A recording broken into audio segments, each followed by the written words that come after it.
দীর্ঘ সময় বন্ধ থাকার পর 2021 সালের ডিসেম্বরে বাংলাদেশ ও মালয়েশিয়ার মধ্যে স্বাক্ষরিত হয় শ্রমিক পাঠানোর একটি চুক্তি। সেই আলোকে একে একে অনেক কর্মী পৌঁছেও গিয়েছিলেন মালয়েশিয়ায়। কিন্তু যখন সবার জন্য দরজা খোলা মনে হচ্ছিল, তখনই আচমকা বন্ধ হয়ে যায় সেই রাস্তা। প্রায় 18,000 শ্রমিক থেকে যান শেষ মুহূর্তে।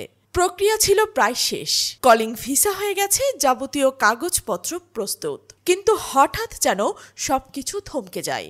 গণমাধ্যমগুলো তখন একের পর এক খবর দিচ্ছিল, কারো টিকিটের ব্যবস্থা হয়নি, কেউ নিয়োগকর্তার কাছ থেকে সম্মতিপত্র পাননি, আবার কেউ বিমানবন্দর পর্যন্ত গিয়ে ফিরে এসেছেন।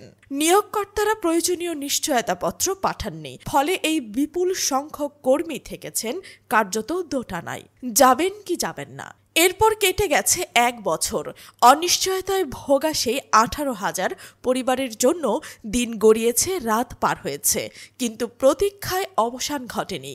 স্বপ্নভঙ্গের যন্ত্রণা নিয়ে অপেক্ষা করছিলেন কবে আবার খুলবে মালয়েশিয়ার দরজা।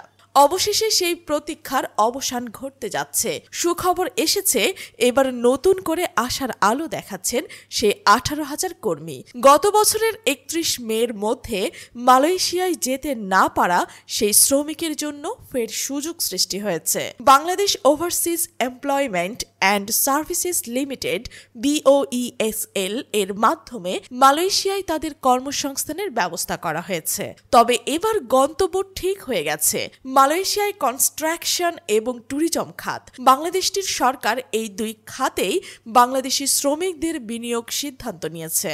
1 আগস্ট মালয়েশিয়ায় বাংলাদেশের হাই কমিশন এক আনুষ্ঠানিক বিজ্ঞপ্তিতে এই তথ্য নিশ্চিত করে।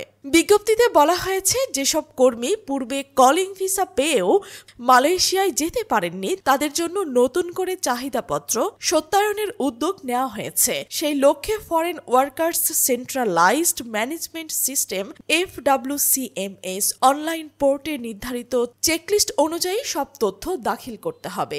এরপর সেই তথ্যের মূল কপি এবং একটি ফটোকপি বাংলাদেশ হাই কমিশনে জমা দিতে হবে। এ প্রক্রিয়ার মাধ্যমে আবারও জীবনের নতুন পথ খুঁজে পেতে চলেছেন হাজারো শ্রমিক। তাদের আশা এবার আর যেন বিমানবন্দরে এসে ফিরে যেতে না হয়। দেশে থাকা পরিবারগুলো নতুন করে স্বপ্ন দেখা শুরু করেছে। একটি চাকরি, একটি আয়, একটি ভবিষ্যতের দিক। এবার কি তবে কাটা পড়া সেই 18,000-এর মালয়েশিয়ায় যাত্রা নিশ্চিত? সময় বলবে সবকিছু। তবে আপাতত তারা তাকিয়ে রয়েছেন সেই টিকিটের দিকে, যেটা শুধু আকাশে নয়, তাদের ভবিষ্যতের দিকেও উঠতে সাহায্য করবে।